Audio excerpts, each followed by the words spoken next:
வணக்கம். போன வீடியோ பார்த்துட்டு அபண்டன்ஸ் மைண்ட் செட்டோட விஷ் பண்ண அத்தனை நல்ல உள்ளங்களுக்கும் மனமார்ந்த நன்றி. கிரேட்டில் இருக்கிற கிராட்டிடியூட், ரைட்டியஸ்னஸ், எந்தூசியாசம், அபண்டன்ஸ் இந்த வரிசையில் கடைசியாக இருந்தாலும் மீதி எல்லாத்தையும் கட்டுப்படுத்துகிற கருவியாக இருக்கிறது டைம், காலம்.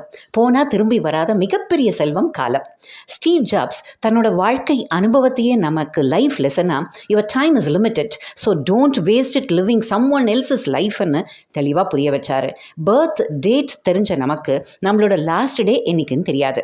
பிறப்புக்கும் இறப்புக்கும் இடைப்பட்ட இந்த குறுகிய இடைவெளியை தான் வாழ்க்கை அப்படின்னு சொல்கிறோம். இதில் ஒவ்வொரு நொடியும் 1 கோடி ரூபாய்க்கு சமானம். டைம் இஸ் மணின்னு சொல்லுவாங்க.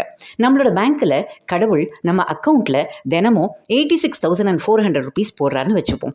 அதை அந்த நைட்டுக்குள்ளே எஃபெக்டிவாக எஃபிஷியண்ட்டாக செலவு பண்ணிடணும்.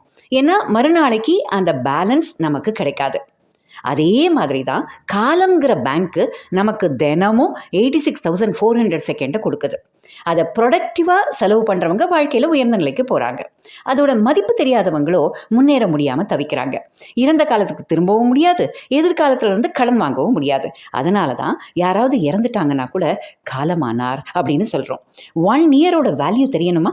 எக்ஸாமில் ஃபெயில் ஆன ஒரு ஸ்டூடெண்ட்டை கேட்டால் தெரியும். 1 வருஷம் ஃபுல்லாக கஷ்டப்பட்டு படித்தோம், எக்ஸாம் சரியாக எழுத முடியாமல் போய் ஃபெயில் ஆகிறப்ப அந்த குழந்தையோட வலியும் வேதனையும் சொல்ல முடியாதுங்க. 1 மாதத்தோட வேல்யூ தெரியணுமா? ப்ரீமெச்சோர் பேபியை பெற்ற அம்மா கிட்ட கேட்கணும். வெளியில் வந்து வளர்கிறத விட அந்த குழந்தை இன்னும் சுகமாக பாதுகாப்பாக உள்ளேயே வளர்ந்துருக்கலாம். அந்த தாய்க்கு தான் தெரியும் அந்த 1 மாத இழப்பு. 1 நிமிஷத்தோட வேல்யூ தெரியணுமா? டிராஃபிக்கில் மாட்டி ட்ரெயினை மிஸ் பண்ணவங்களை கேட்டால் தெரியும். அவங்க மூட்டை முடிச்சோட பிளாட்ஃபார்மை நோக்கி ஓடி வரும்போது ட்ரெயின் பிளாட்ஃபார்மை விட்டு மெல்ல நகர தொடங்கியிருக்கோம். அப்போ நினைப்பாங்க, ஒரே 1 நிமிஷம் முன்னாடி வந்திருந்தா ட்ரெயினை மிஸ் பண்ணாமல் பிடிச்சிருக்கலாம் இல்லையா? 1 செகண்டோட வேல்யூ தெரியணுமா?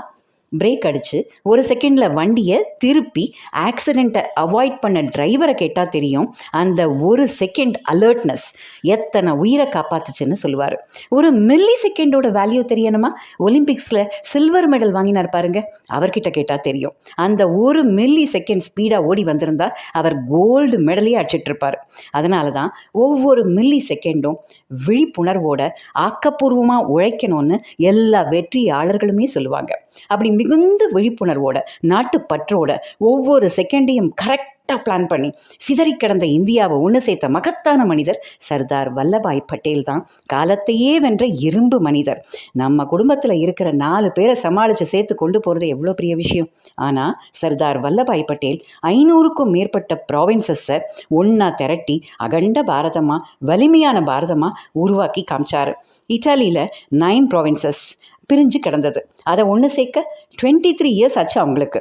ஜெர்மனியில் 39 ப்ராவின்சஸ் இருந்தது, அதை ஒன்று சேர்க்க 9 இயர்ஸ் ஆச்சு. ஆனால் பட்டேல் 18 monthsல ஜாதி, மதம், மொழின்னு பிளவுபட்ட மக்களை ஒன்று சேர்த்தார். ஹைதராபாத் நிசாம் இந்தியாவோட சேரமாட்டேன்னு அடம்பிடிச்சார். ஆர்மி ஃபோர்ஸ் வச்சு அட்டாக் பண்ணி அவரை பணிய வச்சார். அவர் செஞ்ச ஆப்ரேஷன் போலோவை ஹைதராபாத் மக்கள் இன்றைக்கும் கொண்டாடுறாங்க. இல்லைன்னா பாகிஸ்தானோட ஆதிக்கம் தான் ஹைதராபாத்தில் இருந்திருக்கும். சரியா? காலம் பொன் போன்றது, கடமை கண் போன்றதுன்னு அவர் சாதிச்சு காமிச்சார். அதனால தான் இன்றைக்கும் அவர் மக்கள் மனசில் மனிதராக வாழ்ந்துக்கிட்டு இருக்காரு. Yesterday is the past, tomorrow is the future, but today is a gift. That is why it is called as present. கடவுள் கொடுத்த இந்த கிஃப்டை சரியாக யூஸ் பண்ணி பெஸ்ட்டாக சாதிச்சு காமிக்கணும். அதுதான் வாழ்க்கையோட உண்மையான அர்த்தமாக இருக்கக்கூடியது. தேங்க்யூ.